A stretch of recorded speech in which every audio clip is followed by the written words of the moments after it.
Welcome, everyone, to the May webinar of MLE International. I'm Carol Benson, founder and co-director of the organization. Hello, my name is Irina Iwasaki. I'm also co-director of MLE International and currently a postdoc at the University of Notre Dame. As you probably know, MLE International is a network of scholars and practitioners who are involved in research and technical assistance and supporting implementers of multilingual education internationally.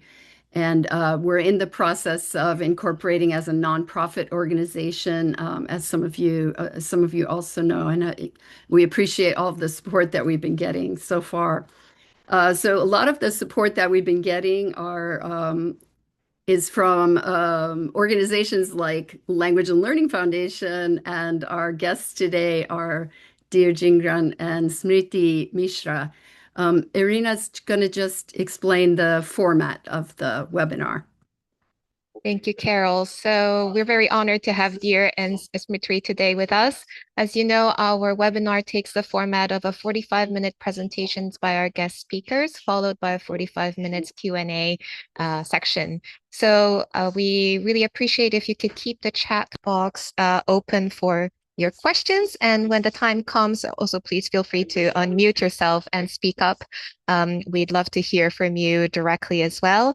And the webinars are being recorded and will be available at a future date online. So thank you so much for being here with us.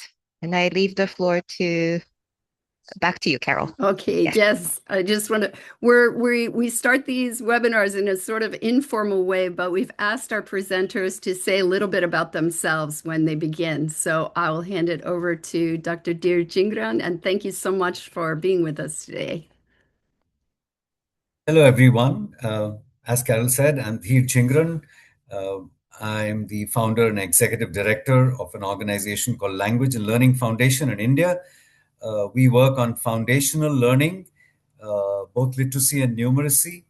Our focus is on equitable learning outcomes, and within that, multilingual education is the most crucial one in large parts of India where children do not speak or understand the language that's used in the school as a language of instruction. My background, I worked for about 25 years within the government, in the Ministry of Education and in a state government. And then I left the government to establish Language and Learning Foundation. So without further ado, let me just share my presentation. One second.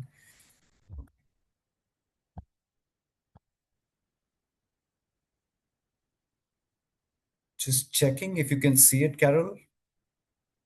Yes, very good. Okay, Thank you. right. So I'm going to focus, this is in two parts. Smriti Mishra, who's my colleague, will be doing a case study of one of the states in India. I will focus more on the national level policy and practice. And we are all of us who work in the area of multilingual education very clearly know that this is not just an approach of what to do in the classrooms, but it's core to ensuring there's equity and social justice within the ecosystem.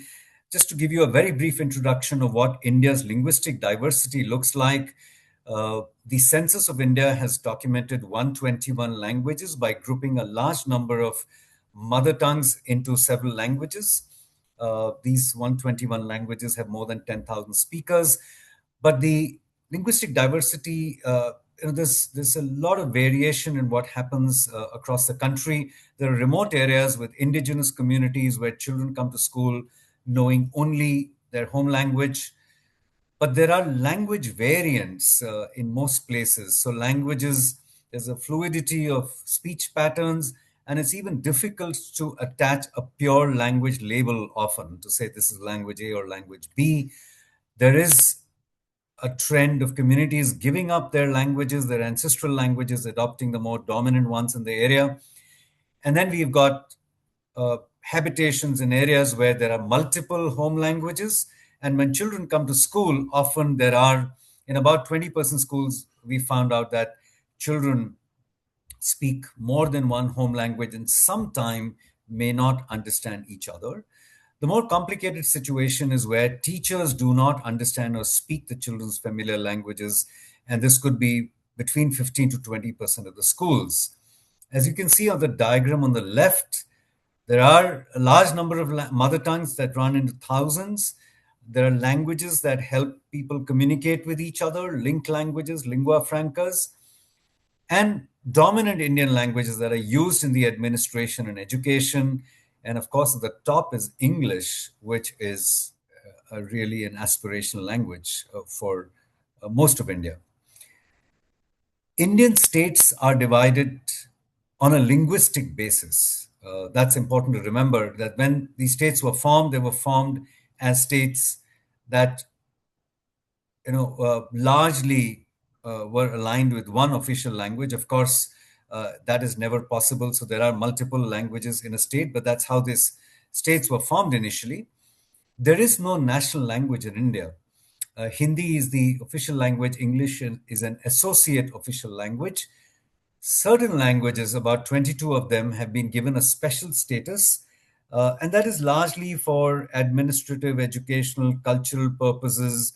There's no criteria for this, but the Constitution of India gets amended from time to time to add languages to this set of 22 languages, and these are in some way enjoy a status within the government.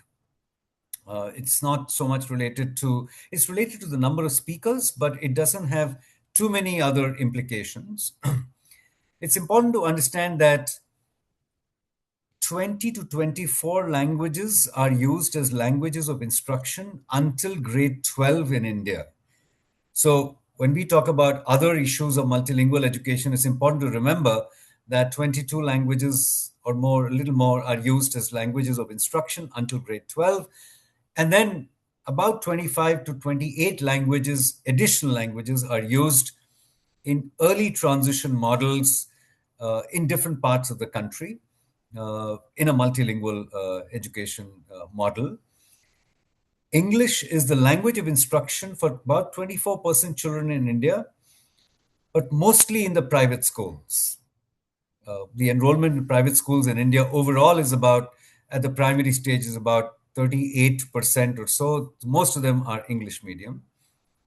And then a large proportion of children study through a language of instruction that is not familiar with them. So that's the overall scenario of the language diversity and language use in education.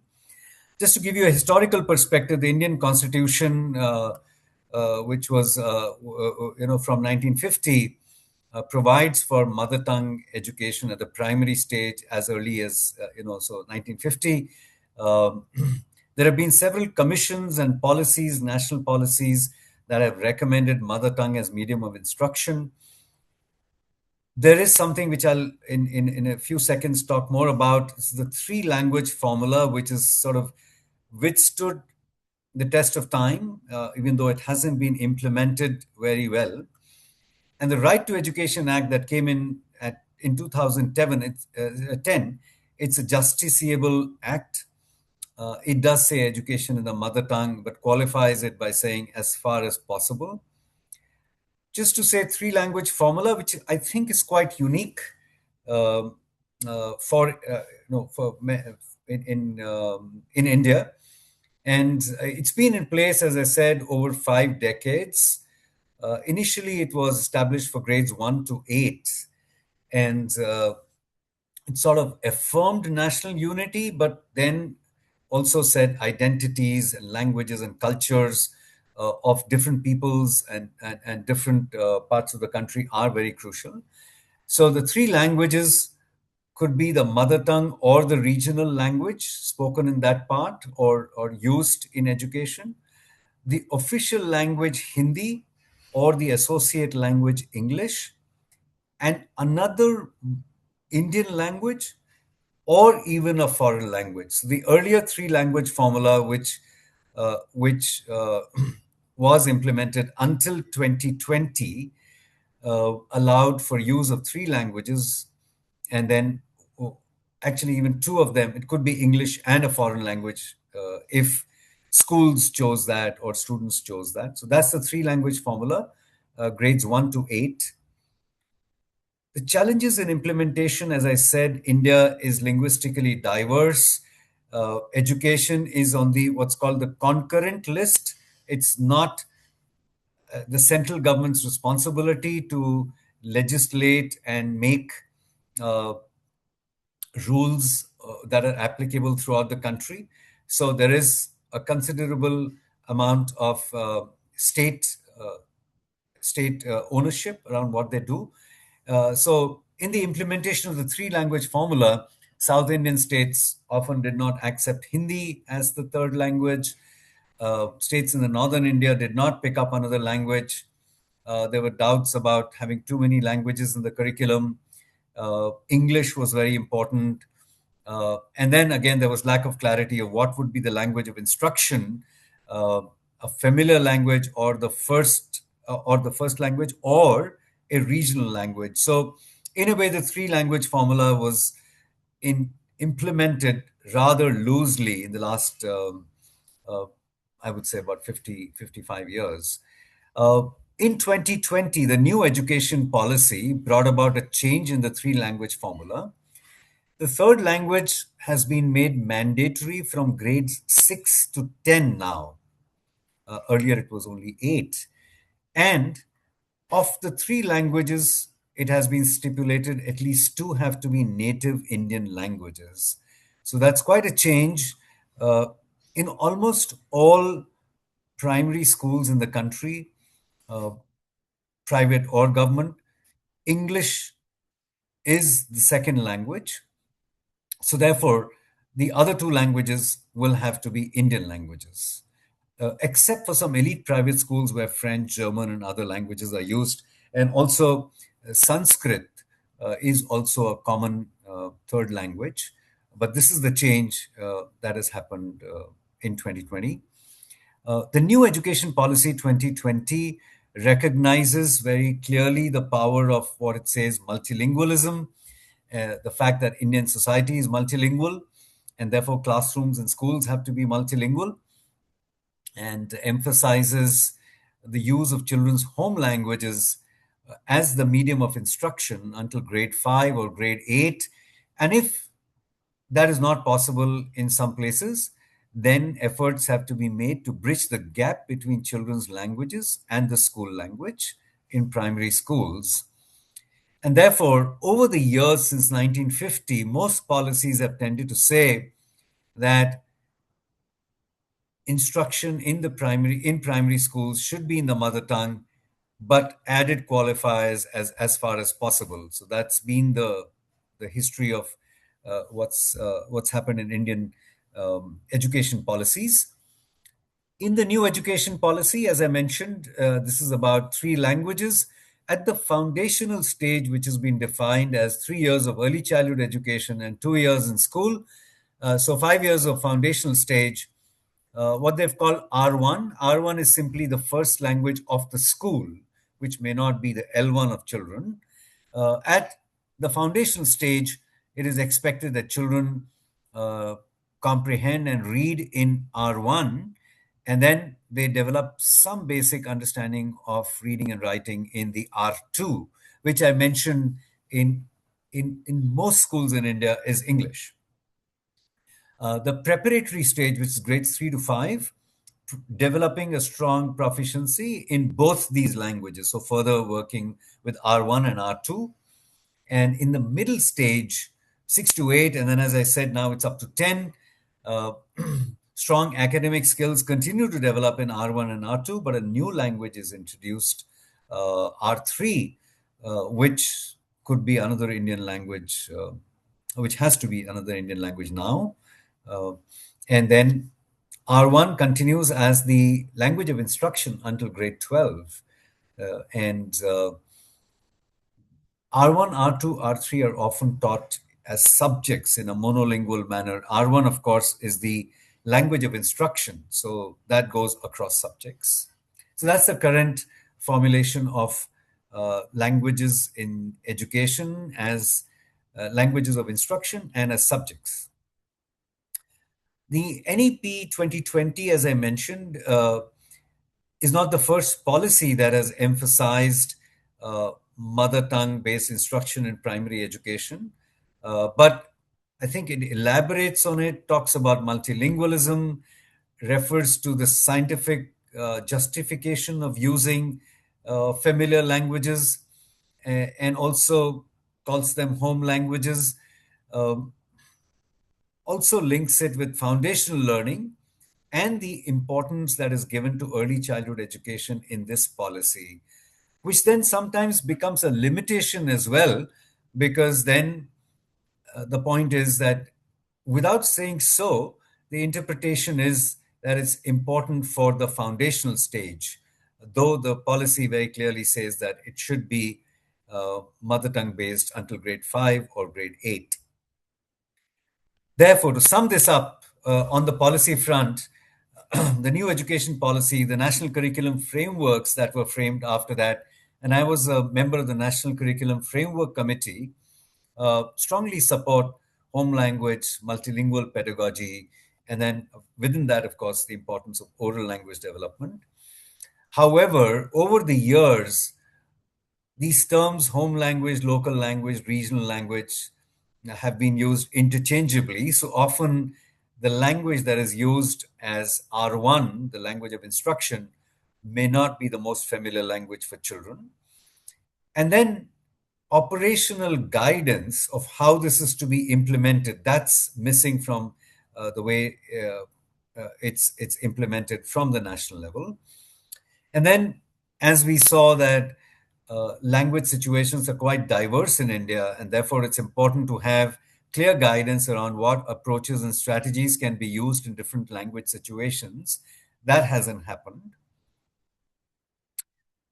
This is a long list, but basically to say that it's trying to address what the gap is between policy and practice. There are some structural and political constraints.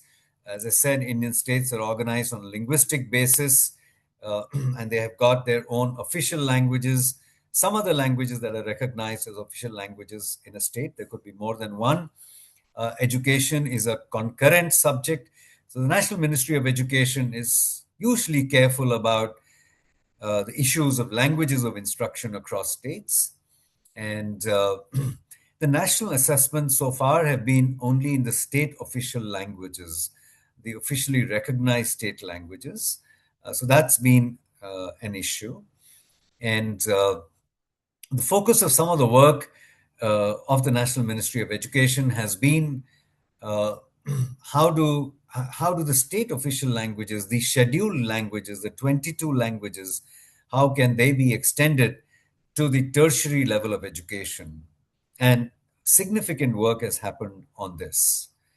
Uh, from the political side, there has been pronouncements and even desire to include children's home languages, including some of the non-dominant ones in indigenous areas.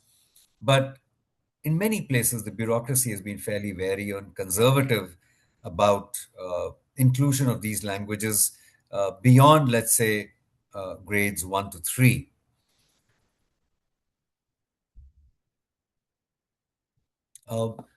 I think FLN has been a great initiative in India. Some of you may have heard about the Foundational Literacy and Numeracy mission called Nipun Bharat in India. That is a mission from the national ministry down to the school level across the country. But in some ways, the mission has focused on the early grades and early childhood education, the foundational stage, and therefore a link between using children's languages is somehow associated with foundational learning. And then, as I mentioned, assessment is largely in these these state languages, official languages. We do know that parental and community demand and private schools is about English learning, but also English as a medium of instruction. So some of these are challenges that mediate between policy intent and what happens in practice. And therefore, this is what we conclude, that what's required is political will in different states and different regions, as well as, of course, institutional capacity and administrative um, sort of drive that can work on this. The reality, of course, is classrooms are multilingual in India. Uh, children uh, know more than one language. In the classroom, of course, there is English, there is children's languages, there is a state language. So teachers do use children's languages in an informal manner, as I said, except for locations where they don't know the languages. But that's not in a very structured manner. And translanguaging is a natural process that happens in our classrooms. But some of these languages that are children's languages, non-dominant languages, are not used formally in the curriculum and in assessments. So therefore, what's needed is to shift from just accommodating these languages and teachers using it in the manner they think will support children in quickly moving from their home language to the school language, to more structured ways in which these languages are accommodated in formal classroom teaching and learning in a manner that is implemented at scale. That's the most important. And what we think, and our work, the work of Language and Learning Foundation, uh, of how multilingual education can be implemented at scale, what are the important components or ingredients? The first is really to recognize uh, the fact that multilingualism that exists in Indian society is an asset.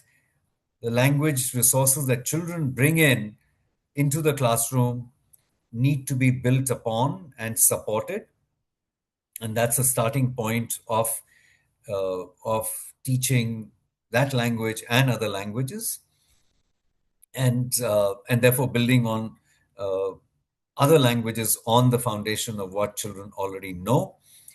And then, of course, a lot of material development in children's home languages, which is again something that Language and Learning Foundation does extensively, so that there is children's literature, big books, workbooks, bilingual materials that are available that use children's languages. Uh, and then our effort has been to mainstream this into government systems. We work with government systems. So these are not small pilots that are to be done in a few schools. We work with the mainstream government system, and our effort is from the beginning ensure that material development, a multilingual awareness becomes a part of what happens in the mainstream education system, and therefore that teacher support, teacher professional development, mentoring of teachers is an integral part, ensuring that there's strong community participation, and the models respond to what are the needs of those language situations and local cultures. So this is what we have learned in the past 10 years of our work within Language and Learning Foundation, of bridging this gap, and what are the essential elements of a multilingual education initiative. Again, just continuing on that, some suggestions that we think can be implemented at scale. The one thing that I always talk about, and I've been saying this for now decades, is this: that there is a need to improve the teaching and learning of language and literacy in the early years in general, independent of the use of home language. Because typically in India and most of South Asia, the teaching of language happens through a textbook. There's a lot of rote memorization involved. There's very little interaction in terms of oral language, conversation, where children get a chance to speak. Uh, uh, the reading is also more about reading of textbooks. So if the way language is taught and learned in early classrooms, if that changes, it'll be very useful for all children. And of course, when we include home language, then that that really helps but language teaching in general must be completely overhauled. The second is that we must promote classrooms being multilingual and not as this is the time to teach R1, R2, R3. It's very important that languages are not in watertight compartments. And there is a lot of work with teachers as well as the entire ecosystem around beliefs and attitudes on this, about these languages being strong enough, being worthy of being used formally in the classroom. What strategies can be used to ensure that uh, multiple languages can be used? There's translanguaging happening in the classroom. Uh, the point 3 and point 4 is what I mentioned earlier, uh, that the design, sorry, point 3 and the first one in row 2 is about designs of how do you integrate children's languages and build upon them should be dependent on what are language situations, and therefore very contextualized designs of a multilingual approach. Very often home languages get included, but how do you ensure that the unfamiliar language is taught and learnt in a manner that is the most appropriate, because that is going to be quite different from the way the first language is taught. Uh, the system does not include a proper multilingual approach of teaching uh, unfamiliar languages. So that should be a part of any multilingual education program.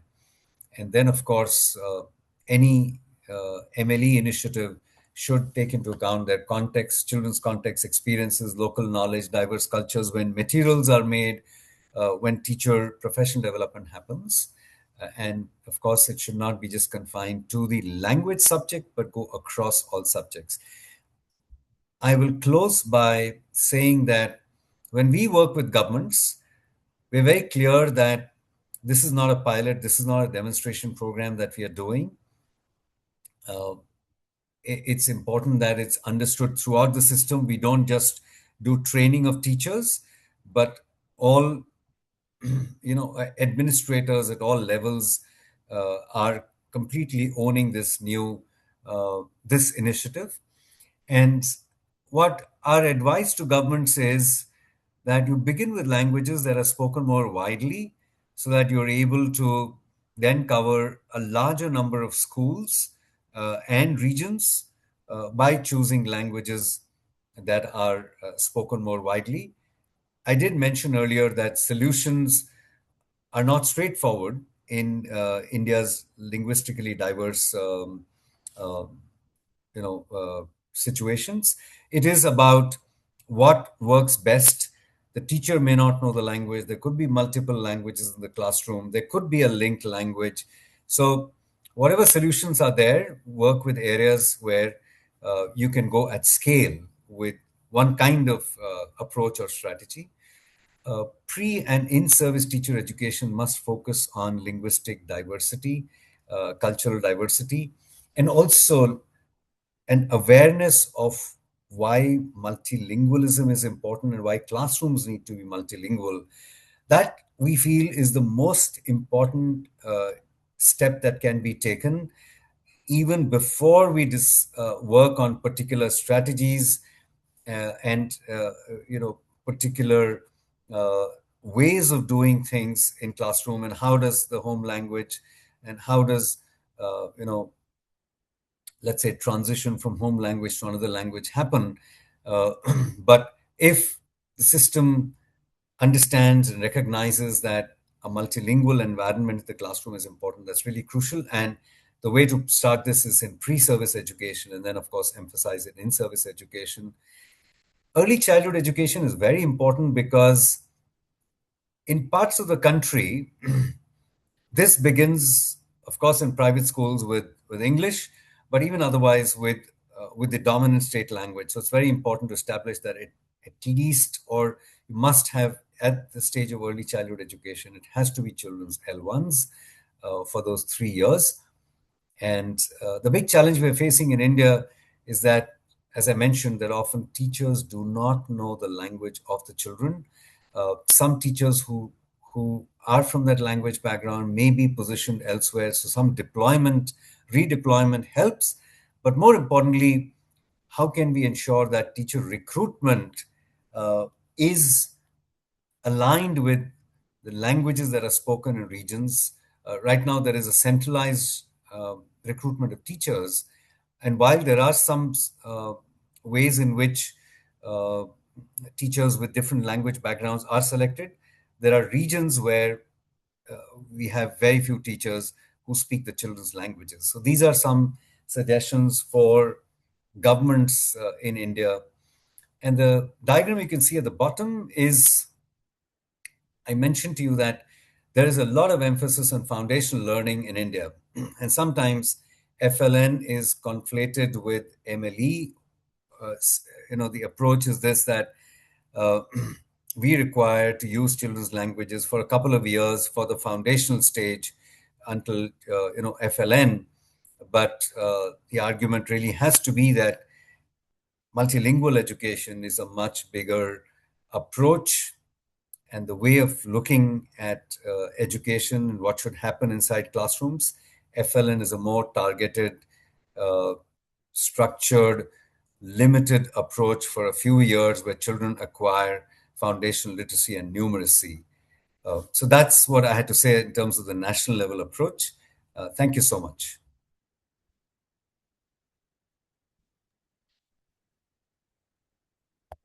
Thanks so much. And Dhir, do you just want to say what FLN stands for, just to be sure Okay, sure, everyone's with sure. you? Okay, I okay. know.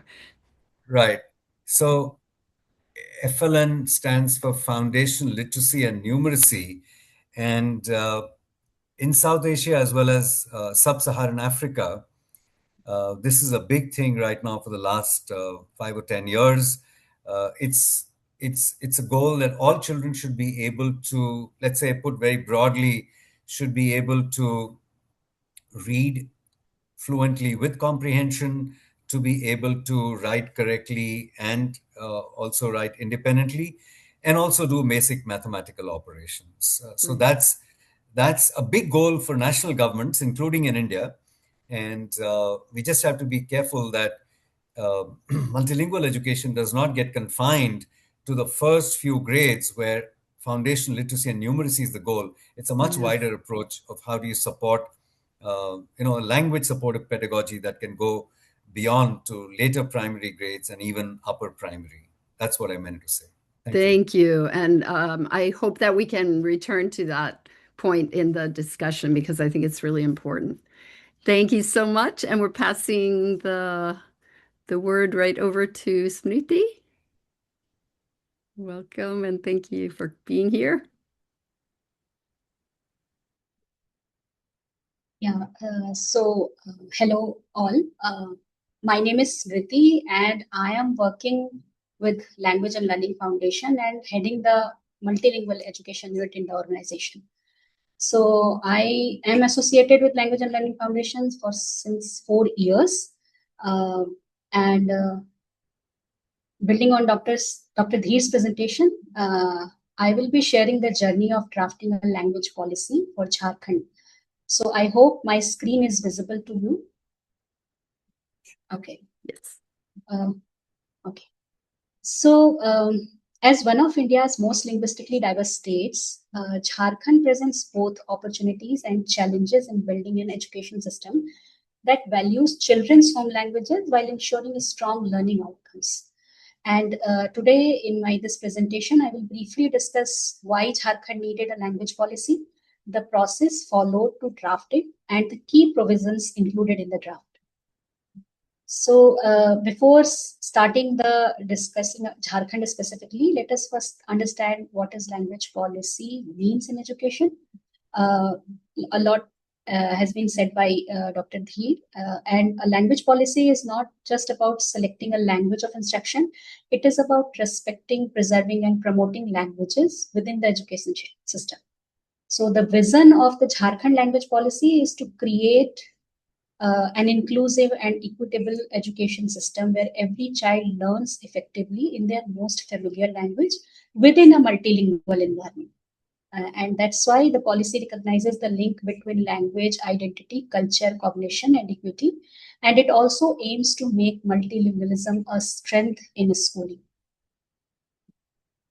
So Jharkhand, as I said, that Jharkhand is home to around different tribal and regional languages. Almost 32 tribal and regional languages are identified in Jharkhand. Yet many children enters school where the language of teaching is unfamiliar to them. It creates a gap between the home language and the school language, and it results in less comprehension, less participation, and foundational learning are often affected. So opportunities to continue learning in home language beyond the early grades are also very limited. And at the same time, the NEP, National Education Policy 2020 and National Curriculum Framework 2022 strongly emphasize the use of children's home languages in education, especially in the foundational years. This led Jharkhand to recognize the need for a comprehensive language policy aligned with children's language reality. So the development of the language policy has been highly collaborative and consultative. Key steps include consultation with language experts and practitioners, incorporating learnings from ongoing multilingual education programs in Jharkhand, field demonstration and teacher feedback, and continuous review and revision to ensure the policy remains grounded in the classroom realities. And this presentation focuses on the first two steps, like consultation with the language experts and practitioners, and incorporating learning from ongoing multilingual education program. So till now, 3 major consultation with language experts and practitioners have been completed, leading to the development of the zero draft of the policy. And this process is still evolving through continuous feedback and refinement. One key learning from this journey is that language policy development cannot remain only an administrative exercise. It requires dialogue, community participation, educational evidence, and political commitment too. So now I will move forward to briefly present the chapters included in the draft policy till now. So these chapters will further undergo field demonstration and consultation to ensure the policy remains practical and grounded in the classroom realities. So as you can see on the screen, that first chapter focuses on the socio-linguistic profile of the Jharkhand, highlighting multilingual classrooms and challenges children face when taught in unfamiliar languages. It also explains the rationale for multilingual schooling, emphasizing that children learn better in familiar languages. So multilingual education is linked not only to the culture, but also to learning quality and educational equity. The second chapter outlines the vision and objectives of the policy, focusing on inclusion, child-centric learning, and multilingual competence.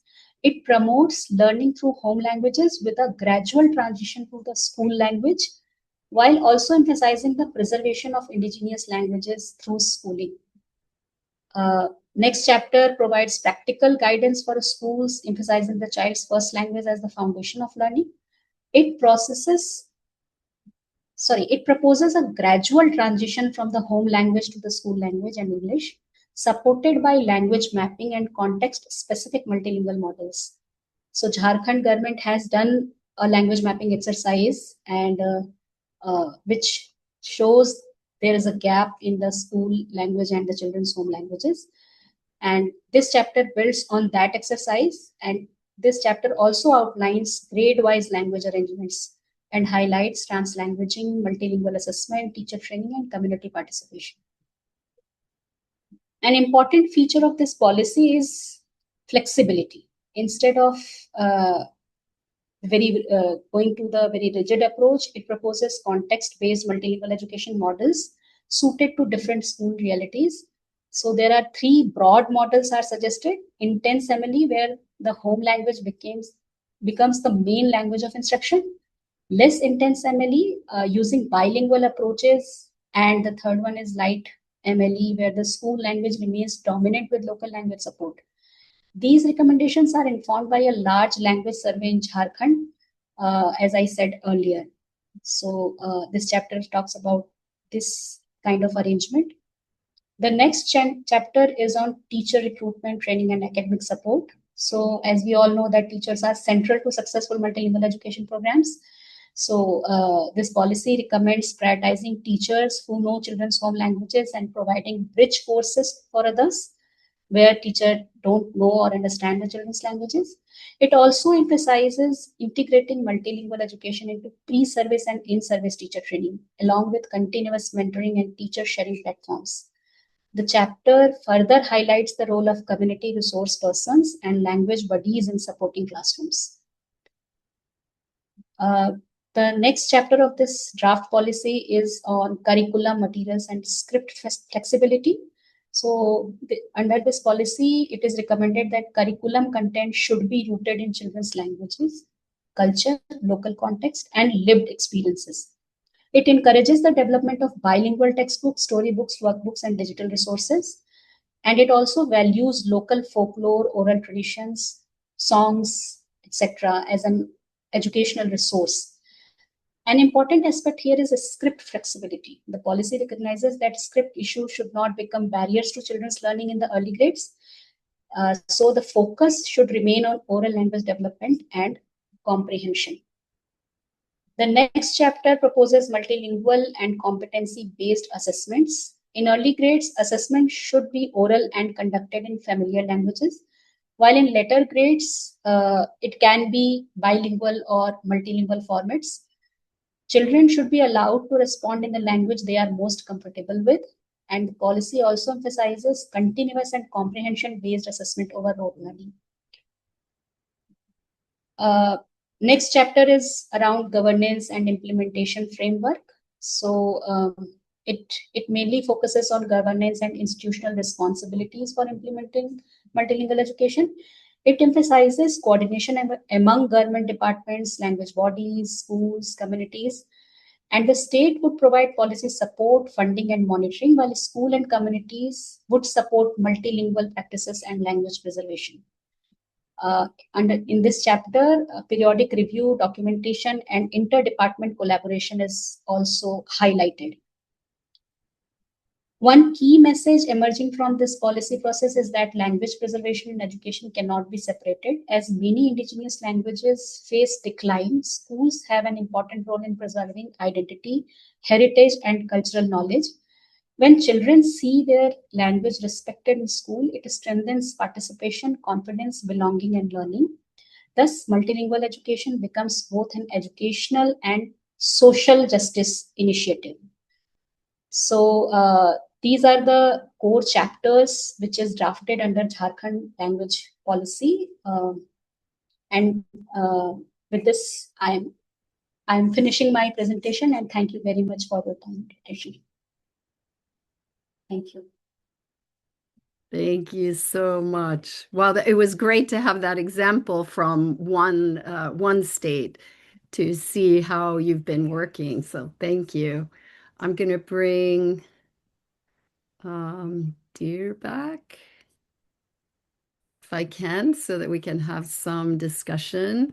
I don't see any questions yet in the chat, but please let us know if you'd like to ask any questions. And sorry, I'm just going to find Carol, Dhir. there are a few questions. There are, yes. Oh, how did I miss them? Good. Are they in the chat? Yes. In the chat. Oh, sorry. There they are. Oh, they had to get, there we go. Ray, do you want to begin with your question? Yes, thank you very much. Welcome. Apologies, it's a bit midnight, so I'm just wearing the pajamas. I apologize, but thank you very much. It's really interesting question, and hi, dear. I think I sent you an email via Christy Van, so nice to see you. I would like to start, a very quick basic question about the basic information about the language in India. So I have a brief question about that. You mentioned somewhere in the slide that according to the policy or some kind of a target, R1 or maybe L1 are aiming the students to apply not only like a oral or the basic level, but they are aiming to the academic level.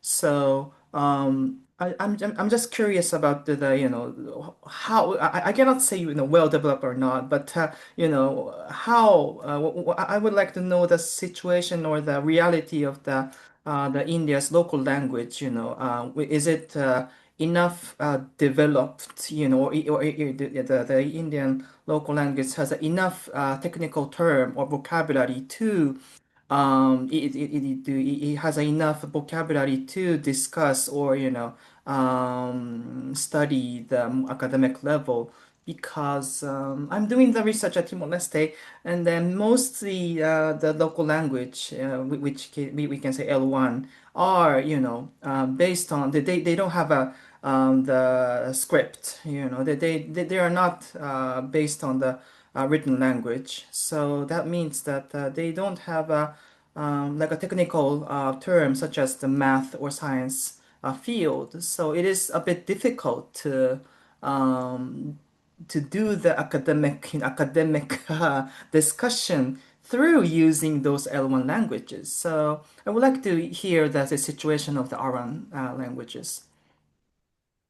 Right. Thank you, Ray. Uh, when we say R1s, these are the languages used as the languages of instruction at the Mm-hmm. primary, middle, secondary stage. Mm-hmm. Uh, and I mentioned that about 22 to 25 languages are used as languages of instruction until grade 12. Now, these are historically languages that are well developed, have a vocabulary, or the vocabulary has been developed over time. Mm-hmm. In fact, many of them are being used even for tertiary education. Mm-hmm. So therefore, these languages, these 20 odd languages that are used until secondary school, Mm-hmm. there's really not a challenge of vocabulary. Of course, for math and science, often the English vocabulary is also used because that Mm-hmm. even teachers and students understand that sometimes the words in the local language are more difficult. So, so that was about those languages. Mm-hmm.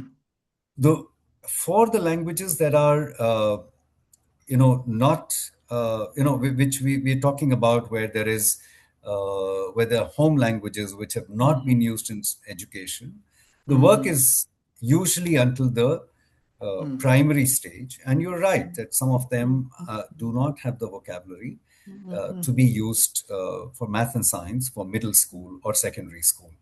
But in India, at least 20 plus languages have that you know, terminology as well as language development for that. Okay. Thank you very much for the clarification. Thank you.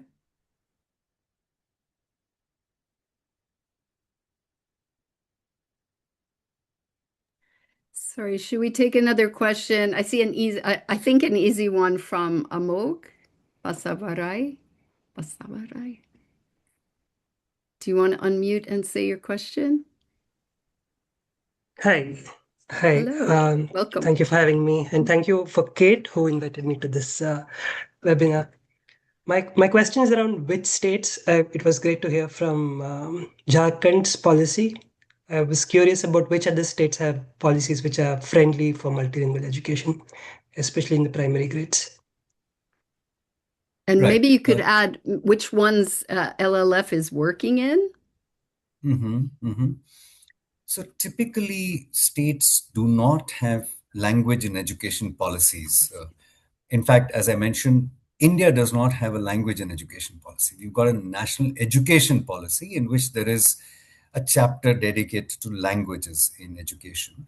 But still, Orissa is one state which has a language policy, language and education policy, which is primarily focused on tribal areas and those languages.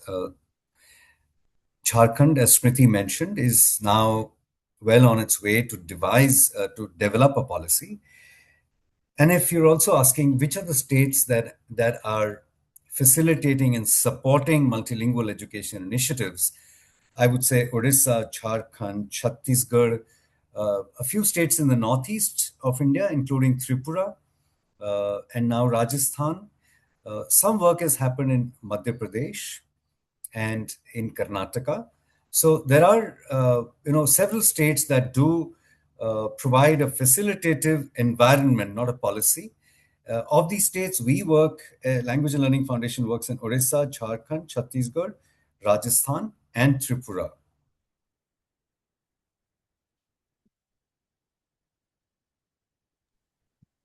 Great, thank you so much. I was wondering if I could ask if you know of pre-service teacher programs that actually address MLE in some way, either by helping teachers develop their L1 literacy skills or their methodology skills related to implementing bilingual or multilingual programs.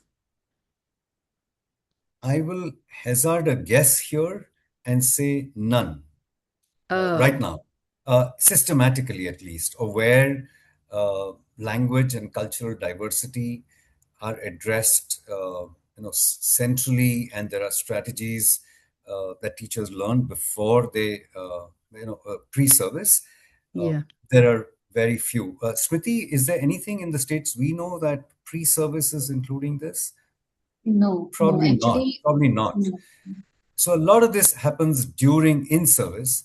That's also because the pre-service curricula are often have not been revised for a long time. They're loaded with a number of priorities. In some states, there is an elementary education pre-service curriculum. Some states, it's called Bachelors of Education that covers up to secondary stage. So there's so much in terms of subject knowledge that gets loaded onto the curriculum. But we are working with a few states to see how issues of linguistic diversity and what can be done get included in pre-service. But right now, Wow. I'm not sure. We haven't analyzed the curriculum of every state, but it probably not there in most or all. Yeah, I'm thinking about it's a strange analogy, but I've recently been teaching a course in the state of Massachusetts in the US, and it now has all teachers have to take one course in how to teach learners who have languages other than English at home. And it seems like it's very far behind other countries that have been working in MLE for a long time. But the pre-service program, like you said, tends to be very loaded with lots of information that everyone thinks future teachers need, but sometimes misses the point that there are so many learners that need to have their own languages and cultures supported, and then adding to that. So I feel even more aware of how important this is, and I wonder if because India has a federal system, Kostin and Benson like to say that the federal systems seem to do better with MLE because they're decentralized and can deal with the languages in their regions. But in the case of teacher training, I wonder what you think about if there should be more guidance from the federal level, or if there could be. Yeah, I mean, now, for example, the national education policy is definitely something that gets taught in these pre-service programs. The national policy is unequivocal. I mean, they're so strong on multilingualism and use of children's languages, and I'm sure it's coming into the curriculum in these courses. Yes, I suppose there can be more work that can happen on that. Yes. Yeah, I don't know. Okay, I see that I missed another question earlier from, is it Upasana Lepcha? Would you like to? Yeah. Upasana. Would you like to ask your question? So, thank you, Carol. So my question is that has the Indian policy actually worked in reinforcing the hegemony and the wide use of official state languages and dominant languages, and even Hindi for that matter, in the Indian education system, particularly the primary stage? And actually, the true NTB-MLE work that has begun and also is being continued, by the organizations like LLF, and the primary level, is it largely just being done by non-governmental organizations or some other informal methods?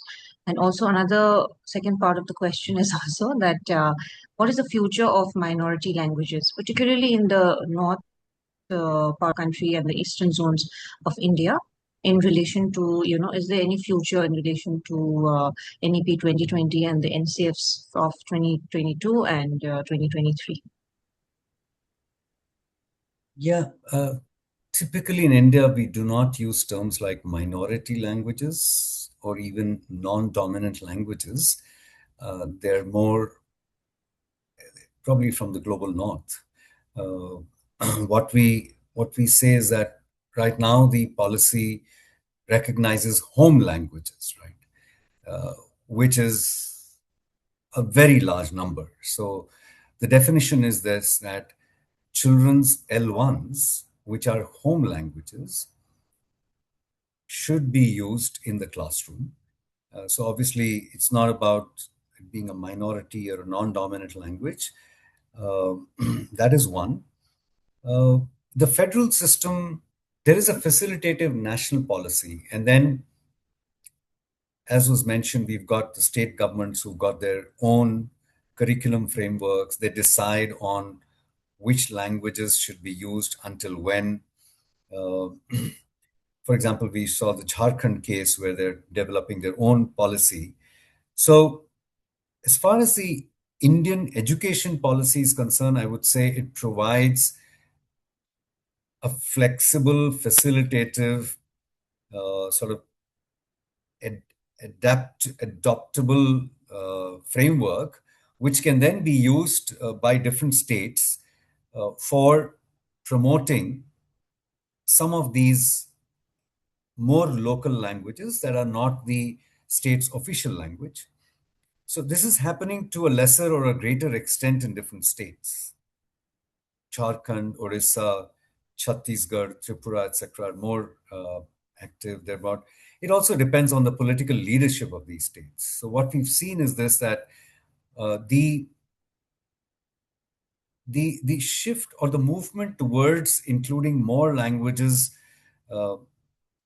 officially for teaching and learning really depends on the initiative of individual states, their political leadership, the administrative, also education departments leadership, and what they think about what can happen, what should happen. We do know that governments grapple with a lot of limitations, right? For example, teacher availability, right? For us, we've been working with governments, and just to clarify, we don't work, the models that we presented are not NGO models. All our work is with the government. So if we say that it's Jharkhand or anywhere else, it's the government doing it. We are the technical support people. So the challenge then is this, that teacher availability, for example, without a teacher who knows the children's language, to be then introducing those languages as languages of instruction is not going to help. And then the selection of teachers is done in a manner that you always have a deficit for teachers, especially from these more local languages, because in India, this is now an aptitude test. It's a teacher eligibility test which candidates take coaching for, and many of them then come from more urban or semi-urban and middle-class backgrounds. Often these languages or cultures do not get represented, even though we do have a representation of all districts, but we know that some of these languages are not well represented. So these are the kinds of constraints that governments work with, and we see what can governments do, where is the flexibility, what kind of approach will work well. So we do think that MTB MLE is one way of doing it. As we said, for 22 languages, there is no MTB MLE. That language remains the language of instruction for 12 years, secondary school. So in one way, India has a mother tongue based program for 22 languages for 12 grades. But for other places where suppose there are more than one language is represented in the classroom, which is becoming fairly common with mobility, etc., or where the teacher doesn't know, we've got to be more flexible in what can work in those areas. Therefore, I think governments also want to decide what approach to take. But to cut the long story short, the policy is facilitative. State governments decide, what can happen, how much, where, based on what the feasibility is. And therefore, some of them are more progressive and include more languages. Some of them take time. Thank you for that. Smriti, I wonder if you want to add anything about how you're working with the government and what kinds of attitudes you're facing or enjoying, challenges and successes. Yeah, so I just want to add what Dr. Dhir said, that yes, we are working with the government system and the teachers who are coming from the different language backgrounds or the society, but they are coming from a monolingual attitude and monolingual setup. So they studied through the same way, and that's why the attitude and the behavioral aspect is quite challenging when we talk about that you need to include children's home languages, you need to include cultural context. So it is a challenge which we cater around the teacher trainings programs, and we do have a 3-4 hour discussions around these aspects, that why we need this to change. Thank you. I see that Karsten has a question about the strategic plan, and I think you meant the one that Smriti was talking about. Do you want to ask your question? Yeah. Thanks. Yeah, indeed. The Jharkhand plan I was curious about. We mentioned that the national education policy is more like facilitative, is more like, the states actually take it as they want, if they want, more or less. Well, how is that in a state level strategy document? Is that also a bit more like facilitative and some districts will take it, others will not? Or is it developed so closely with the state policymakers and implementers that whatever is written is actually happening? I thought I was quite positively surprised to hear that there was stated oral evaluation in the early years. I think that would be great if that indeed happens, because then you can facilitate the local languages. But is that then also quite likely going to happen? Can you comment on that? Yeah, so I can just say that in case of actually the policies are facilitative, and it depends on the state government's intent and will. So many of the states actually where we are working, like Jharkhand is a state where they promote and they provide the opportunity and provisions of assessment for early grades in oral form only. However, the national assessments are still conducted in the written form. So yes, there is a there is a gap that what state government is thinking and want to do. So in Jharkhand, this policy facilitates more when it will be implemented through the state government. So I'm hoping that then there will be no challenge around the assessment part, whether it should be in L1 or in L2 or in oral form or in written form. Yeah. Smriti, some national assessments are conducted in the oral form. For example, oral reading fluency, comprehension for grade 3. Also, so there are also oral tests in the national assessments, except that they are done in the major R1s. Medium ones. Yeah, but I meant it also a little bit as an example. So it was just one thing that struck me. But the point being more like, is the strategic plan for Jharkhand really expected to be also happening, or will that be very challenging? And the risk is that it is a beautiful document and it will not happen? Or is there so much buy-in and everybody is working on it together, the ideal? Can you say something about that? And I see some smiles, that's the reality. So I'm curious what your thoughts are on that. Sorry, before Smriti, you answer, Karsten, you've been working on India for a long time, right? And I'm sure things take time and it's not straightforward, right? So I don't know. I mean, Smriti, if she's going to make a prediction, that's very good, but please go ahead. No, actually, there is a challenge so we are also struggling, and we are hoping to have that. If policies are facilitative, then at some point in future, something would change. It's a great beginning, I think. The best we've seen in recent years after the Orissa policy. There's definitely political weight behind it, and the administrators, the leadership also wants to do this. So it has a good chance of success, but it's...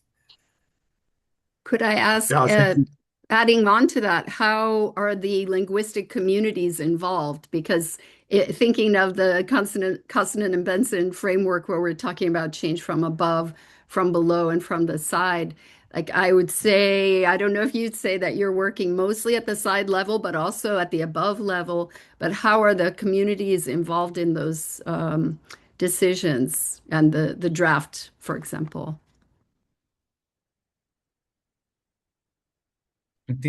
You will know, right?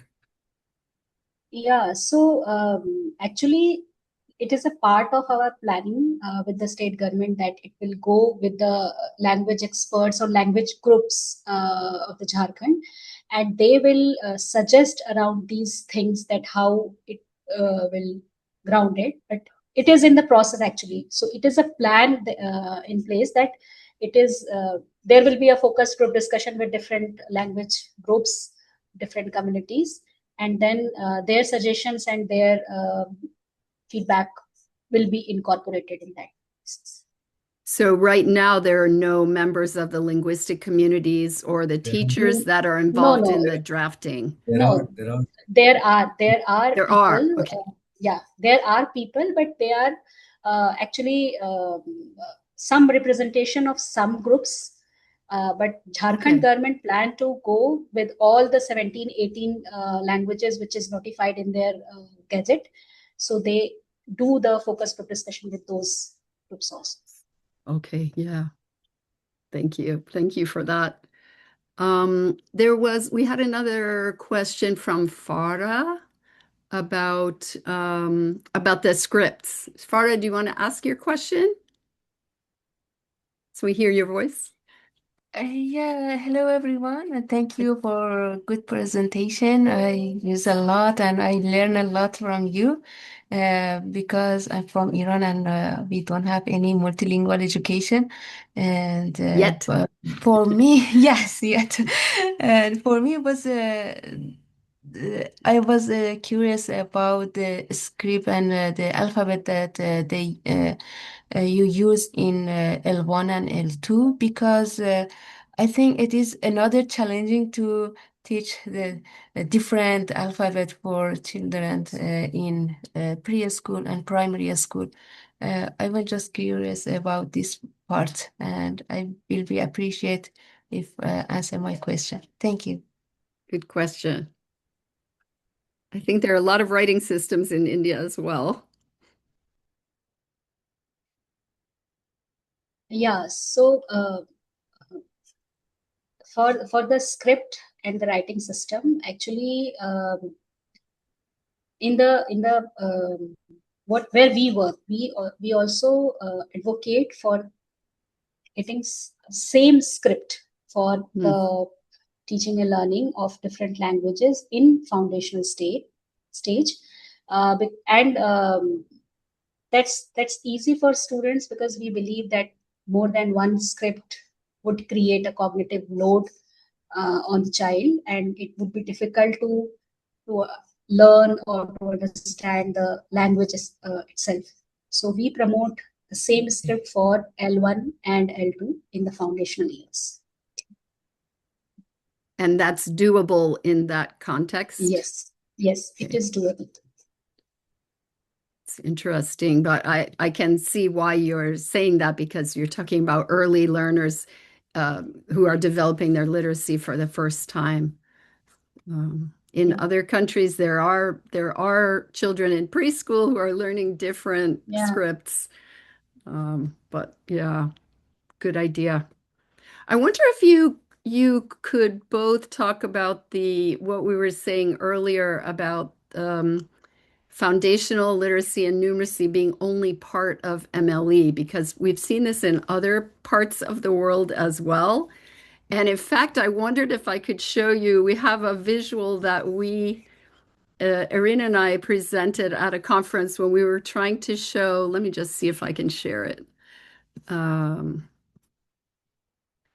We were also trying to show this issue with people equating early literacy or the early grade literacy with all of multilingual education. So this slide is in French, but we were showing, decoding is that little purple wedge, and then all of the other competencies that we're working on in multilingual education, like linguistic development in the L1, L2, etc., cognitive learning, other subjects of the curriculum, and the whole primary cycle. You were just trying to show that multilingual education is much more than just early grade interventions.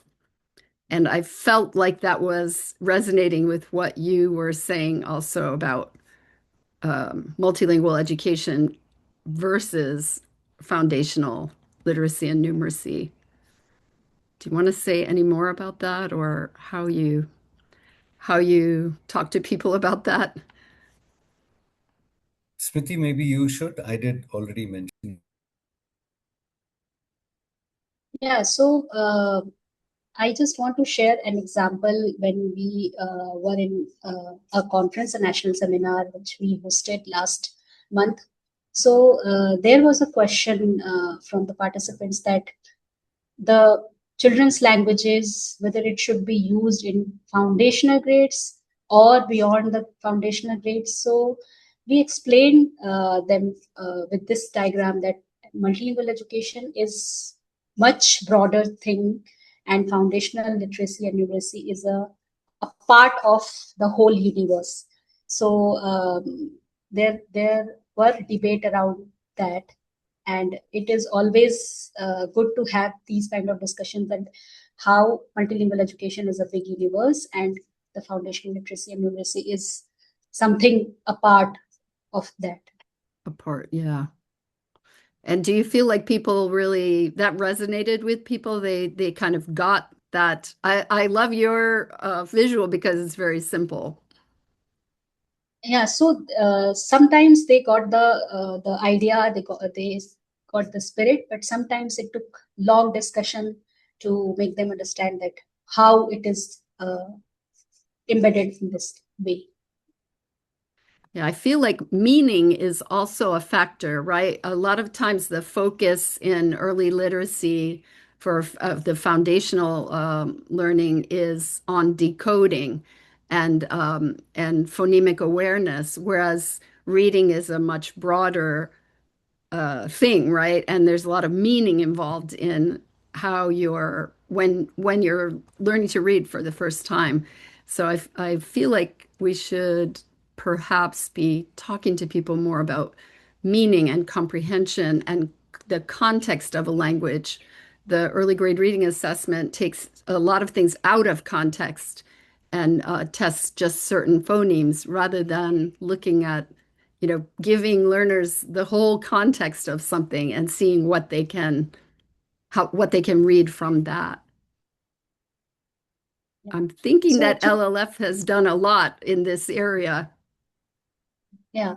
So actually, we begin our discussion around that the multilingual environment around us. So everybody is multilingual. Everyone speaks more than two languages, understand two, three languages, and then a child also comes from that environment where she speaks one language at home with her friend. She speaks other language. When she went to some marketplace, she speaks some other language, and sometimes one child make all the languages, the words in the same sentences. Yes. So this kind of environment is around everyone, and then we talk about why this foundational literacy numeracy is a part, because it's a whole environment, and then there is some component around literacy. Have you had any success with teachers around translanguaging? Some colleagues in South Africa have been a little bit critical about translanguaging because it can be systematic and really thoughtful and pedagogical, or it could be just sort of using different languages or code switching basically to punish kids or to do other things. I'm wondering if you've made any progress with the concept of translanguaging, or if you prefer other concepts. Sorry, that's a hard So question. no, so actually we are also beginner in this area. So we understand that there is some spontaneous translanguaging where word switching, word mixing is there, but we also emphasize that in a classroom for teaching learning process, there should be a purposive translanguaging practices. And we are moving forward with this aspect that, yes, it is right that spontaneous translanguaging is there in the classroom, but teachers should do some purposive translanguaging for teaching concepts and other things. Yeah. If Dr. Dhir can Karen, add to your something. point about translanguaging, there could be a spectrum from completely spontaneous, no guidance kind of translanguaging to highly structured lesson plans, which some people advocate for when do you use L1, when do you use L2, even almost scripting it. Yeah. Our approach initially was to look at broad guidance. For example, in the first few programs that we did, it was more about when you're introducing a new concept, there must be definitely much more of L1 involved. Yeah. When a child is expected to express herself, then it should be L1 or the most familiar language or whatever resources a child has, and a few Yeah. other things like that. So that is the guidance we had. And during training, of course, we used to go into a discussion about how it should be done. We've moved from there a little further to include a sort of, what should I say, materials that are bilingual, but predominantly L1 initially, then a smattering of L2 words that appears based on what they've picked up. So for teachers now, that is a kind of indirect guidance, because that bilingual texts and the workbooks show the way to the teacher about how language use should proceed in what context. So we are ourselves struggling, as Smriti said, between uh, broad guidance to this kind of material-based guidance that guides a teacher as she goes along. She's got very clearly how to use and how much to use, etc. Yeah. But we're also looking at some approaches which provide more structured translanguaging suggestions to teachers. So Right. we are somewhere in the middle right now. Smriti, is Yeah. that correct to say? Yes. Yeah. And I think I've seen, or we've talked about LLF's work in helping teachers develop assessments that are more fair to learners and involve their home languages a bit more. Is there anything you'd like to say about that? Assessments, Yeah, because that's kind of a big one, right? no, so this is the area where this is again an area where we are progressing and struggling somewhere. So in Okay. our programs, we have formative assessments in children's languages, mainly focused on oral expressions, Mm. orality, Oh, yeah. understanding, comprehension. But again, when the point came for the summative assessment, then it is challenging to make them in L1. However, we have tried many things in Jharkhand and in Great. Chhattisgarh at some part. But yes, this is the area where much progress is needed in Indian context. Yeah, I think it's clear from your presentation that the assessment only in dominant languages has this sort of negative backwash effect on the rest of the Yeah. system. Teachers are in a rush to get to those big important languages because they see those assessments looming in the future of their students. And yeah, I really hope that we're able to kind of address those issues. Well, Irina, would you like to come in on any of these points? You're also thinking about language policy. Sure. My question is maybe actually not for language policy. Okay. Well, I mean, one is yes, the language. It to me, it's been very interesting just witnessing the rise of foundational literacy and numeracy, which is really of itself a good thing, but also has been having in places where bilingual education or multilingual education has been happening for a long time, there has been a little bit of friction in terms of the design and the way foundational literacy and numeracy were introduced that was not the way it had been conducted prior. So we saw I witnessed that in several places. But that's a kind of like, it's a separate conversation where it's sort of like it's probably also because the early grade has their own scientific research on why you need to focus on those grades, but then it kind of influences the MLE side in taking approaches that are more early exit, confirming the early exit more than when we have the scientific backing of, well, actually we know that if you cover the whole primary education in the L1, it's actually more conducive to better results. And the bilingual ed pilots that have been done prior in these places had shown that. So it's a little bit, I think, finding a space where foundational literacy and numeracy folks and MLE folks can also kind of talk a bit more to actually share perspectives and be open to to knowing what was there, especially in places where there were bilingual, multilingual ed prior. So that's kind of what was an interesting thing it's an interesting thing that I've been noticing. That's for the language policy side, but my question was mainly for the assessments. You were saying that there were also some in foundational literacy and literacy, they were doing oral assessments in the L1. And does that count as official assessment within the national education system? Or is that just for the foundational numeracy and literacy, quote unquote, assessment? Or does it help this child move from grade to grade as per the other child, the children who can actually take the national assessment? That was kind of what I was wanting to get at. Thank you.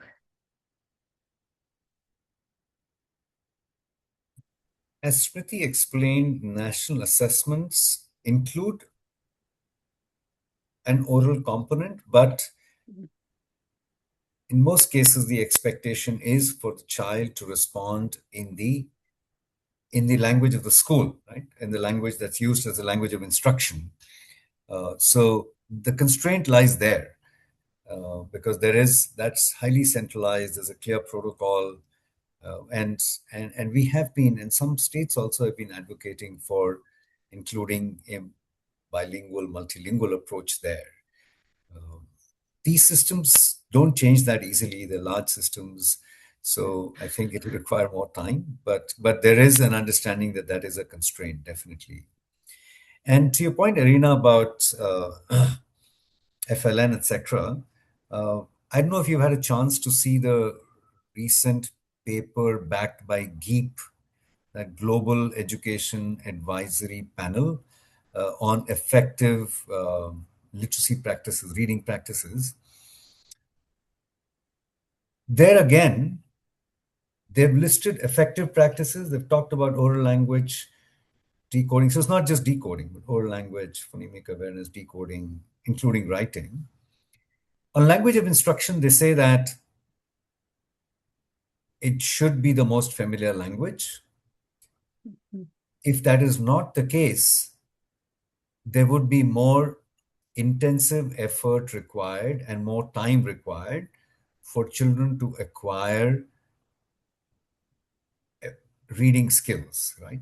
So that's what they say. But beyond that, and I'm listed as an author there.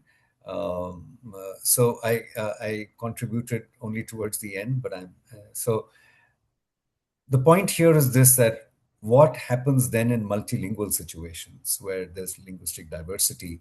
Obviously, effective reading practices, that there should be systematic instruction and decoding, there should be a lot of oral language work, all of them apply. But how does it work when there is a most familiar language and there is an unfamiliar language? How does that work together? That paper hasn't tackled that fully. And obviously, one paper can't, situations are so diverse. But I agree with you that there has to be more dialogue. I wouldn't say between MLE people and FLN people. I would say in some ways, yes, you're right, MLE and FLN people. Though our work in with the government is saying, we say MLE and FLN are not parallel tracks. For FLN, you need to come with a multilingual approach, right? I mean, FLN will not succeed if you don't have a multilingual approach. Multilingual approach goes far beyond FLN, but it's required for FLN. It's a precondition for any success in FLN programs, especially in certain contexts, right? Where children's awareness and understanding the school language is very low. So that's how we frame it. But I agree that much more discourse is required. Smriti, anything on this? No, I agree that these kind of discussions needs a lot of effort and time and a hope. A hope with some education and technical expertise behind it. Thank you so much to both of you. We're right on our time, and I think ending on that note is really appropriate. Unless you have anything else you'd like to add. You're getting a lot of applause here from little cartoon hands. Thank you for having us here for this. Thanks very much. Session. Thank you so much. And thank you for everyone who was a part of this. Thank you. Thank you. Exactly. Okay, thank you. And we'll end it here. See you next time. Thank you so much. Thank you. Bye. Bye.